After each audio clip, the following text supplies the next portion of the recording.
Hello tout le monde, dans cette vidéo on va s'intéresser à Neural Mint Telecom qui est vraiment super intéressant et vous allez voir que quand même il n'est pas trivial non plus. Alors il est d'autant plus intéressant qu'il s'inscrit dans le cadre d'une thématique globale qui est celle du commutant d'une matrice A.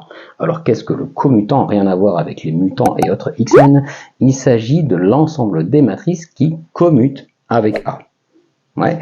Alors dans cet exercice, l'oral aborde le cas d'une matrice à spectre simple, c'est-à-dire une matrice dont toutes les valeurs propres sont simples, mais évidemment on a des résultats plus généraux, et restez bien jusqu'à la fin de la vidéo puisque je vous donnerai quand même un très beau résultat, un très joli résultat sur le commutant d'une matrice. Je vous donne ça en fin de vidéo.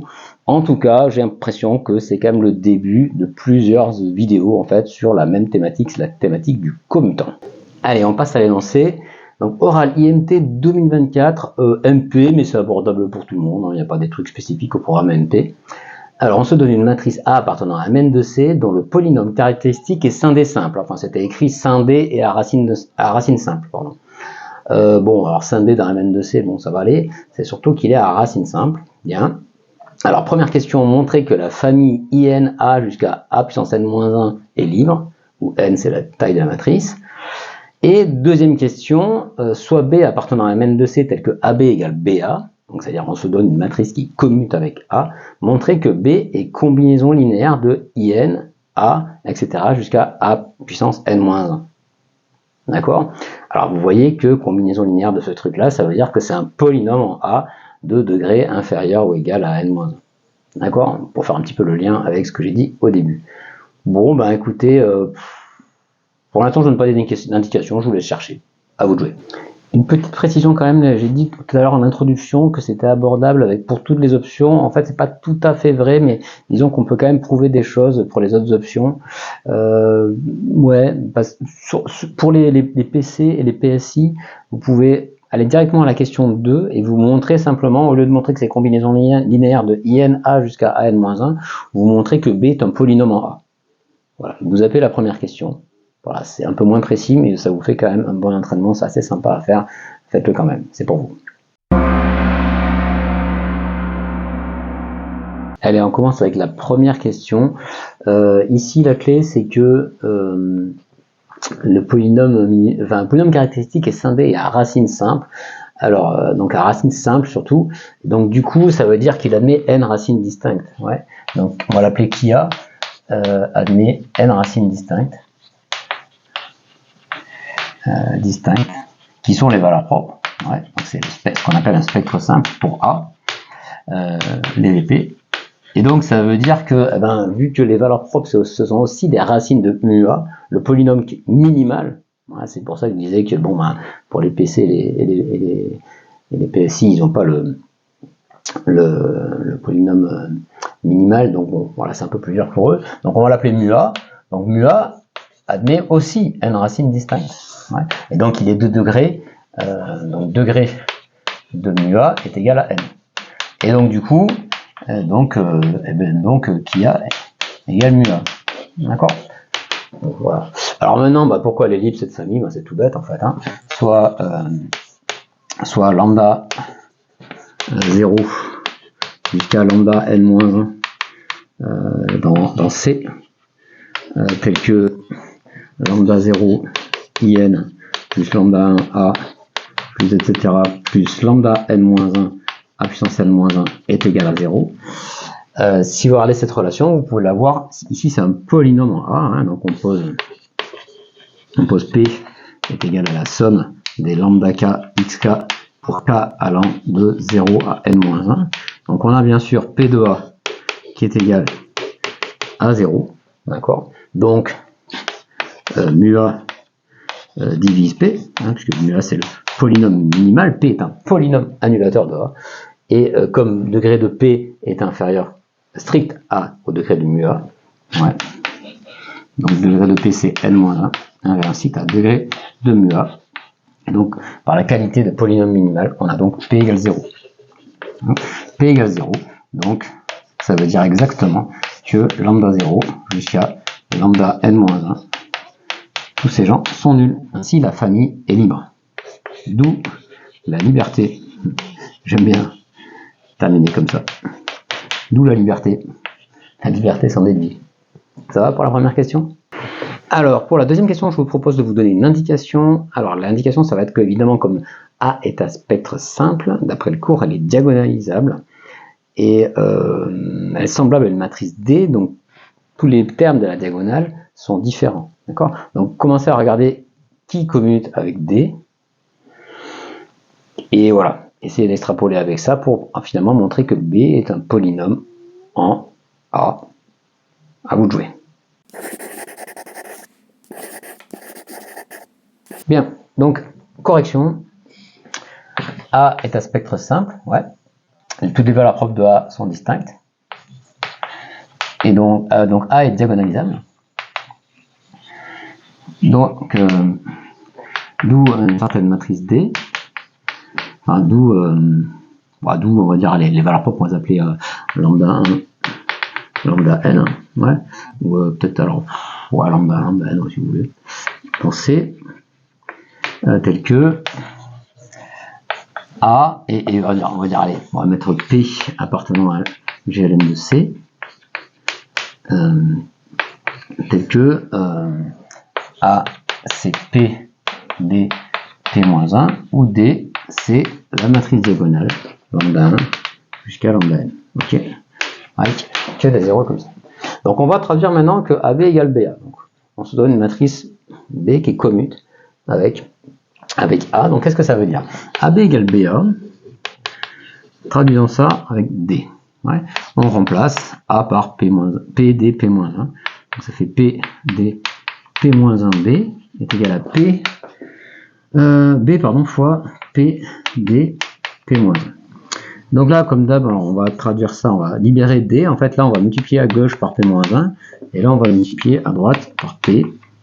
Alors, des deux côtés, évidemment. Hein, ouais. Donc, ça fait quoi? Donc, du coup, ça va faire D, P-1, B, P est égal à P-1, B, P fois D. D'accord? Et lui, là, on va le noter B tilde. D'accord? Donc vous avez D B tilde qui est égal à B tilde D. Hein, B tilde commute avec D. Ouais. Donc là, l'idée c'est d'aller chercher, si vous voulez, quelles sont les matrices qui commutent avec une matrice diagonale dont tous les termes sont différents. Ouais. Donc là, il faut aller un petit peu fouiller un peu. Alors si vous ne voyez pas tout de suite, vous pouvez faire avec une matrice 3-3, peut-être que ça vous éclaircira. Hein, ici, je vais aller droit au but, comme on dit à Marseille, et je vais regarder tout ça, le terme général de cette matrice. Quel est le terme général de cette matrice? On va noter, notons B tilde, on va la noter BIJ, terme général BIJ, d'accord? Ouais. Et quel est le terme général de ce truc-là? Donc ici, son terme général, alors vous savez que quand vous multipliez par une matrice diagonale, ouais, vous allez multiplier, vous allez faire une opération à gauche. Hein, donc, vous multipliez à gauche, pardon, par une matrice diagonale, ça va changer les lignes. Donc son terme général à ce scène-là, ça va faire lambda I fois BIJ. D'accord? Et ici, celle-là, c'est la même chose, sauf que je multiplie à droite. Donc là, ça va effectuer une opération sur les colonnes. Donc les colonnes vont être multipliées par les valeurs propres, par les lambda K. Donc ici, ça va faire lambda J fois BIJ. D'accord? Voilà, si vous ne le voyez pas, essayez de vous en convaincre un petit peu en écrivant ça en extension. Voilà. C'est pas hyper dur, hein, quitte à passer en taille 3. Voilà. Bon, en tout cas, normalement, vous savez faire ça. Et alors, ce qui se passe, c'est que ici, alors, qu'est-ce qui se passe? Si I est différent de J, ouais, alors lambda J est différent de lambda I, parce qu'on a dit que les valeurs propres sont distinctes. Ouais. Et donc, du coup, comme ces deux-là sont différents, ça veut dire forcément que BIJ égale 0. Ouais, parce que ici, vous avez lambda I moins lambda J fois BIJ qui vaut 0. Et comme ça, c'est non nul, c'est ça qui est nul. Ouais. Donc, alors, BIJ est égal à 0. Alors, ça veut dire quoi, ça, les amis? Ça veut dire que si I est différent de J, le terme de B tilde, en fait, il est nul. Ouais. Donc ça veut dire que B tilde est diagonale. B tilde est diagonale. Ok? Bon. Alors ensuite, au lieu de se focaliser sur A et B, donc du coup on va résoudre le problème entre D et B tilde. Donc qu'est-ce qu'il fallait montrer? Il fallait montrer que B est un polynôme en A. Donc, ici on va simplement montrer que B tilde est un polynôme en D. Ouais. En montrant que B tilde est un polynôme en D. Alors c'est là que ça devient un petit peu fun. C'est que regardez, donc B tilde, on va l'écrire à la diagonale. Ouais, on va l'écrire alpha 1 jusqu'à alpha n, ou les alpha k, ou alpha 1 jusqu'à alpha n sont dans C, sont complexes. Alors pourquoi est-ce que B tilde c'est un polynôme en D? Ça vous rappelle pas quelque chose ça? Ouais. Donc ça veut dire que finalement il suffit de montrer que comme D en fait elle c'est lambda 1 jusqu'à lambda n. Alors il suffit de montrer que alpha 1 c'est un polynôme en lambda 1 et etc. jusqu'à alpha n polynôme en lambda n. Alors ça s'impose non ici, hein. Qu'est-ce qu'on va utiliser? Eh bien on va utiliser évidemment les polynômes de Lagrange. Cool non? Sympa d'avoir ça dans un oral Mintelecom. Ouais. Alors qu'est-ce qui sauve la mise? C'est que les lambda k sont tous distincts. Ouais. Les lambda k sont distincts. Donc ça c'est vraiment indispensable hein, pour les polynômes de Lagrange quand même, c'est quand même assez important. Donc on peut envisager le polynôme interpolateur au niveau des lambda i qui va donner ce truc là. Hein, d'où P, on va dire ça comme ça, polynôme de Lagrange, je ne veux pas faire toute la théorie non quand même. C'est le programme ça, de Lagrange, tel que ouais, eh bien, pour tout k appartenant à 1n, eh bien, tout simplement, alpha k, c'est P. Alors, P, alors tout à l'heure j'avais la matrice P, alors je vais peut-être pas l'appeler P, je vais l'appeler comme vous voulez, Q, ouais. Alpha k, c'est Q de lambda k. Voilà. Bon, et bien du coup, qu'est-ce qui se passe? Donc, vous avez B tilde, c'est égal à Q de lambda 1 jusqu'à Q de lambda n. D'accord? Et ça, ben évidemment, c'est pas dur de montrer que ça, c'est égal. Donc B tilde, c'est Q de D, tout simplement. Ouais. Donc B est un polynôme en D. Et en fait, ce qui est marrant, c'est que vous allez retrouver par le jeu des P-1 AP ou des choses comme ça, vous allez retrouver la même chose pour A et B. Ouais. Alors, si vous voulez que je vous détaille un petit peu, donc B tilde. Alors B tilde, c'était quoi déjà? B tilde, c'était P-1. Je l'écris là, donc je vais écrire ici. P-1 B P, c'est Q de, et puis D, c'est quoi? D, c'est P-1 AP. Ouais. Et donc vous savez que quand vous avez les P-1 comme ça peut sortir du Q en fait. Ça c'est un polynôme, attention, ça c'est des matrices, ça c'est un polynôme. Et donc classiquement, vous allez voir, ça c'est égal aussi à P-1 Q de AP. Et donc en multipliant par P-1 à gauche et P à droite, vous obtenez que eh bien B c'est égal à Q de A. Voilà. Alors B est égal à Q de A. Donc pour en finir avec cette histoire de combinaison linéaire de IN jusqu'à A, IN A jusqu'à AN-1. Bon, alors donc pour ceux qui n'avaient pas option MP, vous avez vu qu'on n'a pas utilisé dans la question 2, on n'a pas utilisé le polynôme minimal. Mais là en fait non plus, on va toujours pas le faire parce que finalement si vous savez que c'est un polynôme en A, vous pouvez montrer que c'est un polynôme de degré inférieur ou égal à n-1 en A aussi, juste en effectuant la division euclidienne de Q par Kia. Ouais. Donc on effectue la division euclidienne, on va dire DE de Q par Kia. Ouais. D'où on va dire les Q tilde, c'est le quotient, et R dans C de X, tel que, eh bien, Q, c'est Kia fois Q tilde, plus R, ou justement degré de R, c'est inférieur ou égal strict, c'est inférieur strict à N. Ouais. Et donc si vous regardez B, donc B c'est Q de A, et du coup ça fait qui A de A fois Q tilde de A plus R de A. D'accord?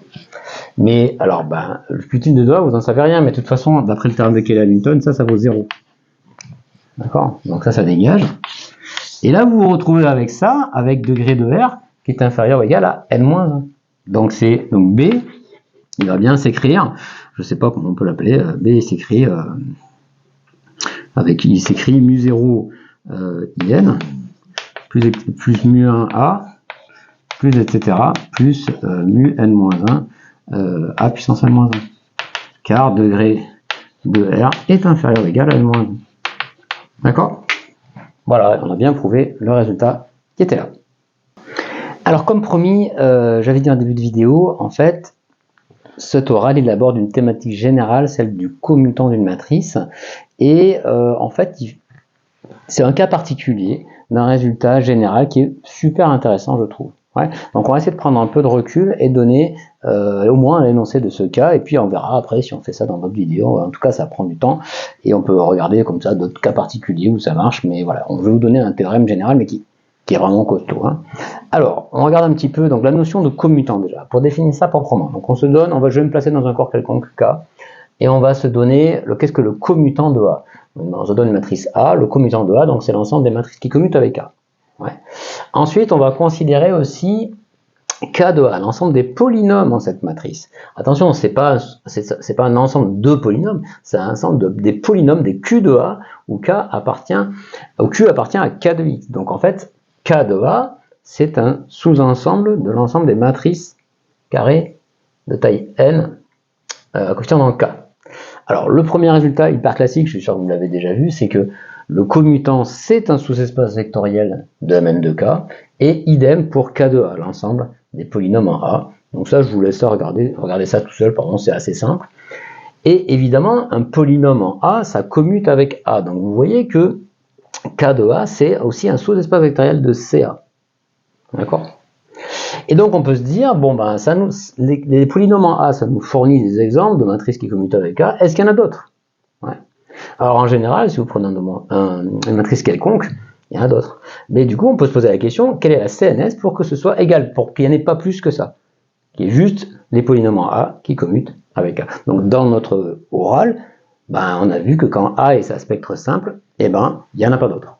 Hein, il n'y a que les polynômes en A qui commutent avec A. Alors ici, eh bien, on a un résultat difficile. Ouais, difficile, ça pourrait faire un gros problème. Ouais.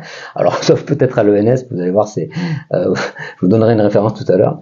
Mais disons que voilà, c'est quand même un résultat difficile qu'on ne peut pas donner dans un oral normal. Donc, CA égale K de A, pas K de X, K de A, j'ai marqué là, si et seulement si, mu A est égal à qui A, c'est-à-dire le polynôme caractéristique est égal au polynôme minimal, et si et seulement si A est cyclique. Alors qu'est-ce que ça veut dire acyclique? En général on parle plutôt d'endomorphisme cyclique. Donc A est cyclique, si et seulement si, eh bien il existe un vecteur colonne, on va dire ça comme ça. Ouais, il existe X appartenant à Mn1 de K, tel que X, AX, jusqu'à, etc., à N-1 X, et est une base de Mn1 de K. Voilà. Bon, c'est quand même un truc qui est assez classique, l'histoire d'endomorphisme cyclique. Voilà, donc ouais, ça c'est un théorème qui est assez difficile. Ouais. Et alors, on peut montrer que dans notre cas d'une matrice à spectre simple, ben, ça fait un endomorphisme cyclique ou ça fait une matrice cyclique. Je peux vous le laisser en exo, ça peut être sympa, non? Je vous le fais maintenant. Bon, j'ai envie de dire, voilà, essayez de me donner une preuve. Il y a un argument assez simple pour trouver un vecteur comme ça, là. Pensez, voilà, essayez de prouver ça, montrer que, voilà, un endomorphisme à spectre simple, pardon, il est cyclique. Ouais, je vous laisse mettre ça en commentaire, je compte sur vous. Voilà pour ça. Donc je pense que là il y a matière à faire pas mal d'autres vidéos, regarder d'autres cas particuliers. Par exemple un cas particulier d'endomorphisme cyclique, c'est nilpotent d'ordre maximal. Vous pouvez montrer que ça c'est cyclique, et du coup vous pouvez faire un sous-exo de ça qui consiste à montrer que dans ce cas-là, eh bien CA égale K de A. Ouais. Donc écoutez, si ça vous plaît, les histoires de commutants, mettez-moi ça en commentaire, dites-moi ouais j'ai envie d'en savoir plus sur les histoires de commutants, et je suis sûr qu'il doit y avoir d'autres euros comme ça avec des commutants où on prouve des résultats généraux qui valent la peine d'être regardés. Ouais. Voilà pour ça. Alors écoutez, si ça vous a plu, laissez-moi un petit pouce bleu et puis dites-moi voilà en commentaire si ça vous plaît, si vous en voulez d'autres. Je compte sur vous. Allez, je vous dis à bientôt pour de bonnes maths. Ciao.